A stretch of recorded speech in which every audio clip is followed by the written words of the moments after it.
Welcome to కై TV media.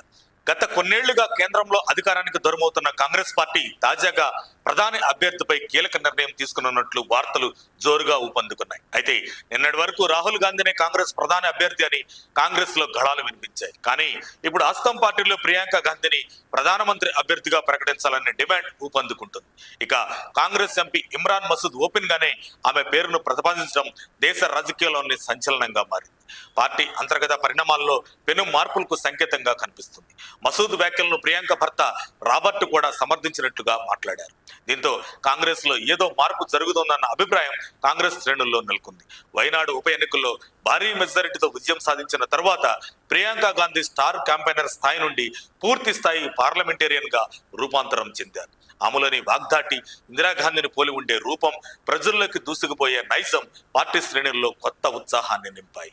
ఉత్తర భారతదేశంలో ముఖ్యంగా యూపీ వంటి రాష్ట్రాల్లో ముస్లిం దళిత ఓటు బ్యాంకును ఆకర్షించడంలో ఆమె కీలక పాత్ర పోషిస్తారని ఇమ్రాన్ మసూద్ వంటి నేతలు భావిస్తున్నారు. ఆమెను పీఎం అభ్యర్థిగా ప్రొజెక్ట్ చేయడం ద్వారా దేశవ్యాప్తంగా బలపడుతున్న బీజేపీకి బలమైన కౌంటర్ ఇవ్వవచ్చనేది వీరి వాదన. అయితే కాంగ్రెస్ లో బీజేపీపై చాలా కాలంగా రాహుల్ గాంధీ నిరంతరం పోరాడుతున్నారు.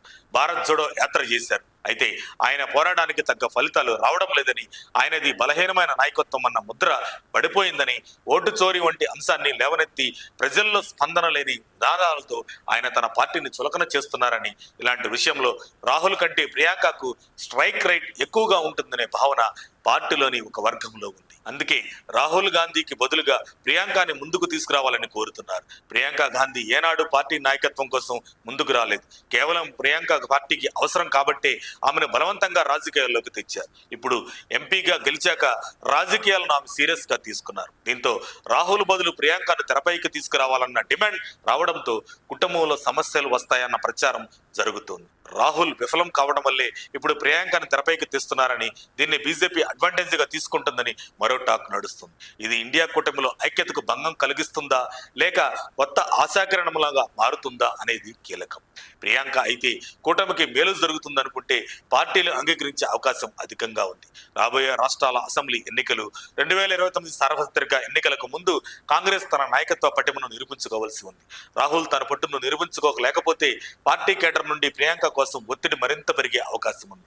ప్రస్తుతానికి కాంగ్రెస్ హైకమాండ్ రాహుల్ నాయకత్వం, ప్రియాంక సహకారం అనే ఫార్ములాతోనే ముందుకు సాగేలా కనిపిస్తుందని విశ్లేషణలు వినిపిస్తున్నాయి. మరిన్ని అప్డేట్స్ కోసం మా కాయ్ టీవీని సబ్స్క్రైబ్ చేసుకోండి. మా వీడియో కనుక మీకు నచ్చినట్లయితే లైక్ చేయండి, షేర్ చేయండి. మీ విలువైన అభిప్రాయాలను కామెంట్ బాక్స్లో తెలియజేయండి.